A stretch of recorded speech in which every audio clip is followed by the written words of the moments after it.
Hi, this is Anya Fedish for Real Estate Talk. I'm here with Mary Lowe, who is a sales manager at Compass in Williamsburg. Before you became a sales manager in Compass in one of the offices in Brooklyn, I'm pretty sure that you worked as a real estate broker, right? I did. I worked as a real estate agent for 5.5 years in new development, Okay. on-site sales, representing the seller and buyers at Okay. times. And what your experience with that, like representing the sellers? Because what happens sometimes to me, actually 2 weeks ago I was talking to my friend. She is thinking about moving back to Poland and sells her apartment. And her husband, he asked me if I can price their place, so he will post it online by himself. What do you think I should advise them? I think the seller is at a great disadvantage in selling on their own. Okay. The sellers do not have a lot of the insider information that agents who have access to internal databases and consumer databases as well.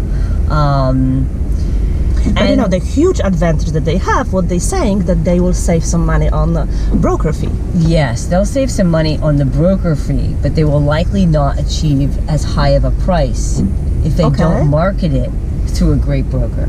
Marketing it through a great broker, not only does that broker you anticipate and hope also have great negotiating skills to negotiate the highest price on their behalf, but also a great broker has the ability to elevate the property through great marketing, great pictures, great floor plans, exposing the property to the right kind of buyer. But then, you know, usually they would say, okay, so just bring me a buyer.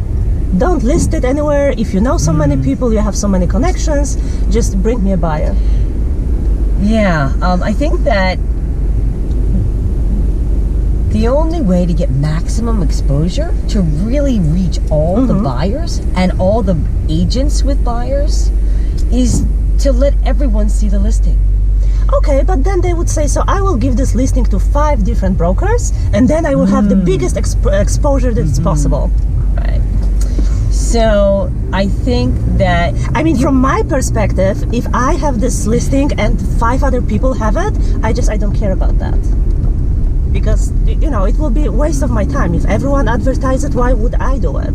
so what is the incentive though, if the agent knows that there's a chance, the agent you've chosen that you think is fantastic, as a seller, I'm a seller, and I choose someone I really trust, who has good experience, good track record. I know I trust them. I know they can do the job.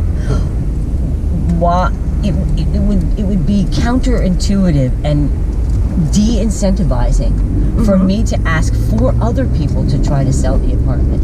Why would my great broker invest money, time, effort, I mean, I got that, but they don't. So I think that it's important to pick someone that you trust and to fully invest in that real estate agent, and let them do what they're great at. What would be another advantage of hiring a broker? I think one of the biggest advantages, especially in this market right now, in May or June of 2018, it's a tough market. It's very mercurial. It's up and down and unpredictable. Okay. In this market, it's especially important to have a great broker because of the relationships that the broker has. Simply putting your apartment on the web is not going to sell the apartment. Simply providing great pictures is not necessarily going to sell the apartment. Okay. But intense and detailed and persistent networking by a great agent with other agents who have buyers in the business may result in you finding a buyer. I mean, it happens to me many times that I'm coming with a buyer for a listing that it's listed by the owner, and they are asking, like, what is wrong? Why there is no broker? It's something wrong? That's why it's listed by the owner? Yes. So I think that's another thing that you have to think about, that people may just not trust you. Agreed. Because you're the seller representing yourself. Yes, so I think broker relationships bring a that's how many real estate transactions and deals get done. Is because the brokers know how to bring about offers and negotiate on the sellers and the buyer's behalf. Okay, so then the person decided that he will hire a broker, but he wants to negotiate the fee. I mean, that's always an issue. Yeah. Well, you know, if you want a discount broker, you should expect a discount type service. Yes. Yeah. But the main thing that they don't understand, it's not when I'm asking for commission, I don't take it by myself. Yes. Most of the time, I'm thinking that I will co-broke with another broker. Absolutely. Yes. And so your seller is at a disadvantage by offering a lesser commission to the co-broke community. Co-brokers and brokers are business people like anyone else. And if they are in a position of showing 3 listings, and one offers them 1%, and the other 2 they are not showing that listing. That's it. There is less likelihood for them to show that listing. So, okay, and then what about buyers? Should they work with a broker or not? A lot of them, they get scared that they will have to pay something, but actually they don't.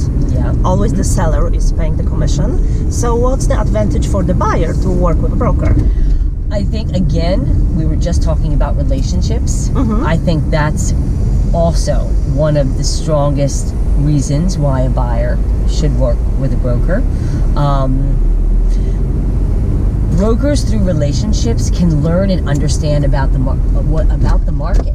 They can find out what, for the most part, through great relationships, what some of the in-contract listing prices are. And the in-contract listing prices are the best data when you're making an offer. Because a closed contract, something that closed 3 months ago, may not be completely indicative of what the market is doing right now. And so brokers with great relationships spend time speaking with other brokers. Yeah. And they spend time doing research on behalf of their buyers to determine what is a fair offer to make. And what are properties trading for now, not 3 months ago, not a year ago.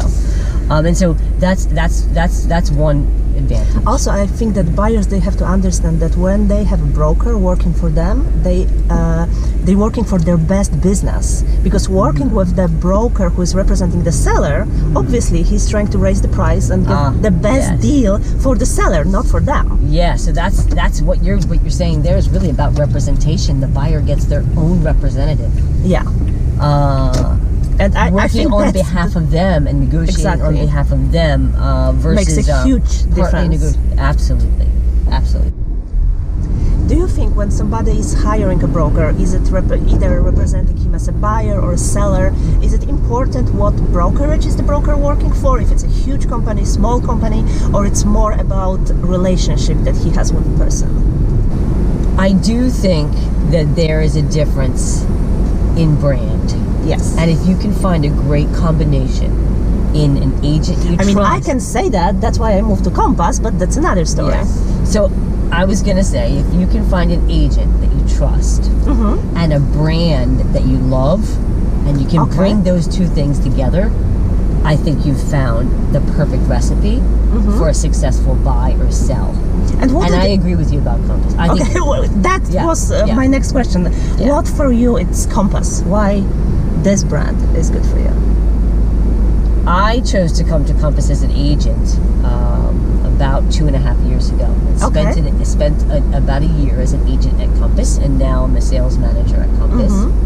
And I think some of the most the clearest differentiators are that Compass is building an end-to-end platform for agents that will help to make more efficient their workflow process, which will then allow them... So it's easier for us working for Compass, but what about our clients? Let me finish. Okay. It will allow the agent to work more effectively and spend more time with their client because they are spending less time on little tasks that don't matter to the client. Okay. So Compass's platform will help them serve their clients little tasks are things that clients are not really aware of. Yes, it's like put the listing in a system, take but pictures. These things have to happen. Of course, and it may take hours and hours and hours unless you have somebody or the system that it's working and helping you with this. Absolutely, yes. Okay, so that's all the technology part in Compass. What behind that? The brand is beautiful. Okay, I mean it's totally my colors. You know, the brand is not overbearing. Okay. And it allows for the real estate to really shine. It's also very contemporary. I'm not sure if I'm right. Are most of the agents they are not new to the business, right? They had to have some experience. Absolutely. Compass hires the most experienced agents in the industry. Yes. I also find out that if they hiring somebody first, they do a little interview about them, right? Absolutely. I think it's your phone. No, it's mine. It's my mom. I'm sorry. Okay. Some of the sellers, they would think that selling the property, it's only to list it online, and pretty much that's it, that the job is done. But we know that's just the beginning of the process. Yes, there are so many steps. I mean, I think about hiring the right attorney as a first step. Exactly. And I also think about the inspection. I'm sorry, I think actually the first thing is how you price the property. Of course, everyone has access to Street Easy, so you can go, you can check, but you will see only properties that they were sold. You don't have an access to those that were just listed, that they are in contract, so you price it like more or less. Yes, I think that's actually a really, really good point to bring up about the in-contract listings. We were talking about that with relationships. So absolutely, I agree. They don't have access to in-contract listings, and those are the most relevant for pricing the property. Yes. Okay, so they find out the price, the property is listed everywhere online, and then what? They are waiting for buyers to come and knock to their doors. But really, it's not the end. What would be the next step that the owners that they're selling by themselves, they are not aware about? You know, just think, I think, let's say a seller receives a lower offer. Understanding how to talk to that buyer, or if it happens to be a buyer's broker who decides Another thing, how would they know how to qualify the buyer? Yeah. I think as an owner of the apartment, I would feel weird to ask them for proof of funds, for their bank statement. They may want it to show, they may not. Right. And I think also getting them pre-approved for lending, if they're going to finance the purchase through a lender that you trust, is also really important. And I know from my experience when I'm working with sellers, and very often I'm bringing them offers. Some of them are lower, but they are cash offers. But they would say, oh, but the other one, it's financing, but it's so much higher. The difference here is a great broker, if the great broker knows how to qualify the buyer with the higher offer, who has financing, then the seller can take the higher offer with confidence. Absolutely. Yes, because and not have to be in a position to take the cash buyer. I think that's another great asset of having a good seller's agent. Okay, so let's say that the seller, he found a perfect offer, he qualified him, and then it's the next step. They hire attorney. Yes, they hire an attorney. Would they know what to expect, what to ask attorneys for? You know, the famous thing about the chandelier in the apartment and stuff like this. You're bringing up so many great points that really, I mean, a buyer's broker, a seller's broker, helps with the entire process, A to Z. Helps with expectations. Helps you to understand what's coming next. Holds your hand through stressful times. And helps guide you and make the best decisions. If you don't have someone helping you, you can very easily not come out on top. Yes. Okay, so the contract is out, everything, and then it's time for appraisal. So what the seller would do, he would help with the appraiser, he would show the comps, like, I'm not sure if they are really aware of all of those details. Yes, no. So I think you can just, you and I think we're demonstrating that it's really important for a seller to have a broker. Yeah, we know, and I hope that they know now as well. Yes, yeah. And appraisal's a tough thing. You definitely need a broker for an appraisal. Okay, so now will be last question, and you can be really honest about this. Don't worry, I will not leave you right here. Why would you hire me if you are a seller? I think you have so much passion about this business that you would be, any seller and buyer would be in such fantastic hands with you. You have so much knowledge, experience, and passion for the business. You would do a fantastic job. Thank you. Yeah. And I think we made it. So yeah, I drop you right here. Is that good? That's great. Okay. Awesome. Thank you so much, and I hope to see you again.